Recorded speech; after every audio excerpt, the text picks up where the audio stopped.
Fala pessoal, mais um vídeo aqui no canal Vene Casagrande, agora um pouco mais calmo. Eu abri minha live aí, me emocionei, chorei. Mas é isso, cara, eu botei pra fora um pouco do meu sentimento, porque, foi tenso, cara, foi um jogo muito tenso. Poucos sabem como eu tava nervoso para esse jogo. Sem dormir, falei aí durante a semana que para mim era o jogo mais importante da minha vida como torcedor do Flamengo. Cara, mas enfim, no fim das contas deu certo e eu não tenho nenhum pudor, digamos assim, de dizer que o vídeo que eu estou gravando aqui é como torcedor, não é como jornalista. Estou desabafando, botando para fora o meu sentimento, porque sim, eu estava torcendo para o Flamengo, é inegável. Eu nunca vou deixar meu lado profissional de lado, muito pelo contrário, vocês me acompanham há muito tempo aqui, durante o SBT também, 4 anos. Nunca vou deixar meu lado profissional de lado, vou sempre ser coerente nas minhas análises, mas aqui no canal eu me dou o direito de gravar um vídeo como esse, bem emocionado. Na verdade, comecei a me emocionar na live de pós-jogo, preferi encerrar porque, até por uma questão de respeito, e comigo mesmo, para eu curtir o momento, porque curtir o momento não foi algo que eu fiz durante essa semana de tanto trabalho, e eu não estou reclamando, tá? Muito pelo contrário, eu sempre pedi muito a Deus para ter muito trabalho, como eu tive essa semana. O Flamengo ajuda, porque o Flamengo está vivendo um grande momento, mas, cara, quando o juiz apitou o fim do jogo, o Flamengo campeão, com o gol do Danilo, inclusive, um jogador que eu defendi demais ao longo da semana, muita gente tirando o Danilo para nada, como se fosse um jogador horrível. Ah, como assim não vai botar o Léo Ortiz, tem que ser um sacrifício, não dá para confiar no Danilo. Cara, o Danilo vai lá, se torna o herói improvável dessa decisão, fazendo um gol do título, gol que dá ao Flamengo tetracampeonato da Libertadores da América. Mas falando sobre o jogo, não foi um jogo muito vistoso, digamos assim. Pelo contrário, foi um jogo muito de embate, como costuma ser essas finais em jogo único, né? Dificilmente a gente vê uma final, uma partidaça, jogo único assim. Mas o Flamengo, nesse embate, durante os 90 minutos, levou a melhor.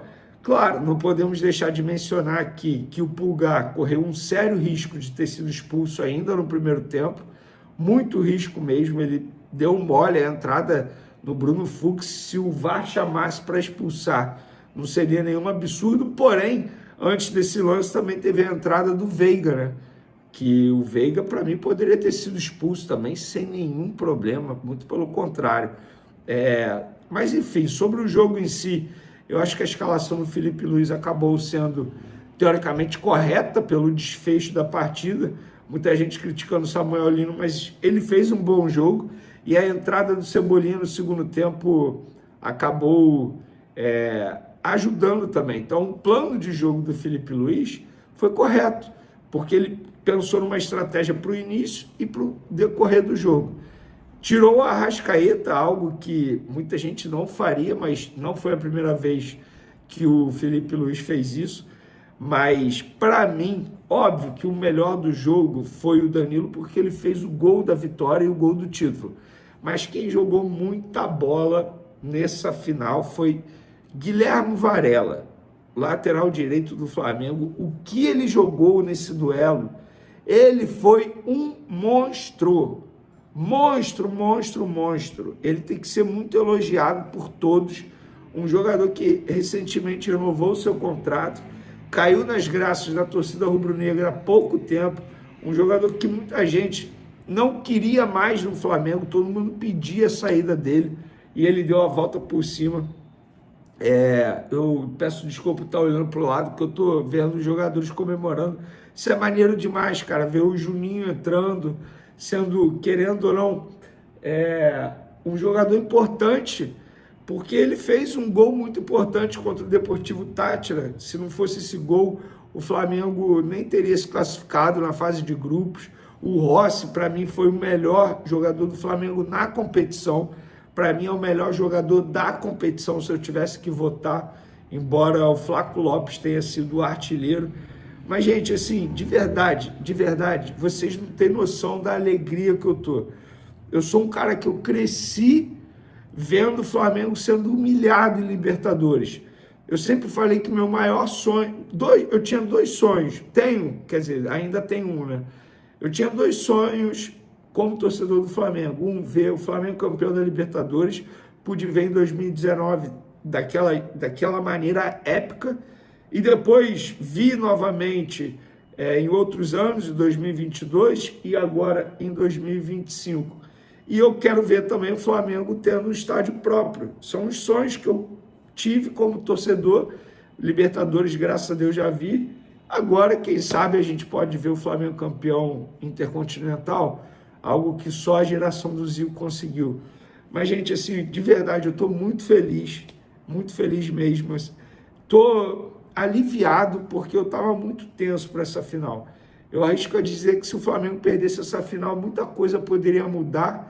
Muita gente ia pedir a cabeça do Felipe Luiz, muita gente ia falar que nada deu certo, sendo que o Flamengo está a uma mão de de comemorar o título do Campeonato Brasileiro 2025. O Flamengo tem jogo importante quarta-feira contra o Ceará. O Flamengo pode fazer aquilo que conseguiu fazer em 2019 com o Jorge Jesus. Poucos conseguem. O Botafogo fez ano passado e o Santos com o Pelé ainda. Então, assim, é difícil você conquistar Brasileiro e Libertadores no mesmo ano, e o Flamengo está muito próximo de repetir isso, muito próximo mesmo.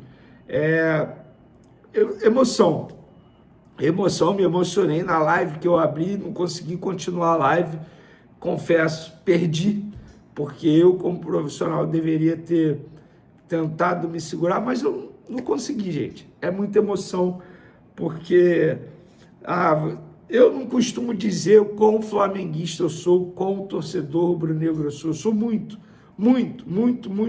mesmo.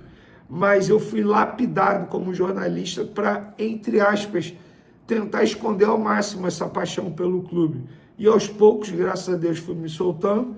Hoje todo mundo sabe para qual time eu torço. Lá no SBT, por exemplo, eu dificilmente faço programa Camisa do Flamengo. Foram poucas vezes, embora o Flamengo tenha conquistado muitos títulos durante essa minha passagem pelo SBT, são quase 4 anos lá, e novamente agora.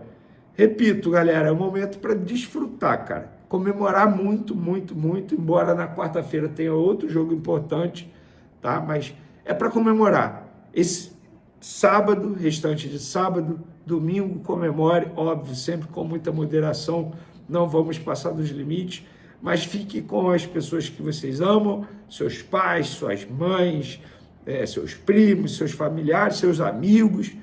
Comemore, porque é difícil, mas o Flamengo conseguiu. O Flamengo se tornou o primeiro clube brasileiro a ser 4 vezes campeão da Libertadores. É de emocionar bastante, gente, bastante. Eu, como um torcedor do Flamengo, com 35 anos, eu jamais imaginava que isso fosse acontecer. Eu jamais imaginava ver o Flamengo campeão da Libertadores. E eu estou conseguindo ver aí, ó, de 2019 para cá, olha quantas vezes. Sendo que o Flamengo ainda perdeu uma para o próprio Palmeiras. Então, desfrutem no momento, porque é muita emoção, gente. Muita emoção. Tamo junto. Beijo para vocês. Uma ótima comemoração a todos. Mas, repito, com muita moderação. Valeu!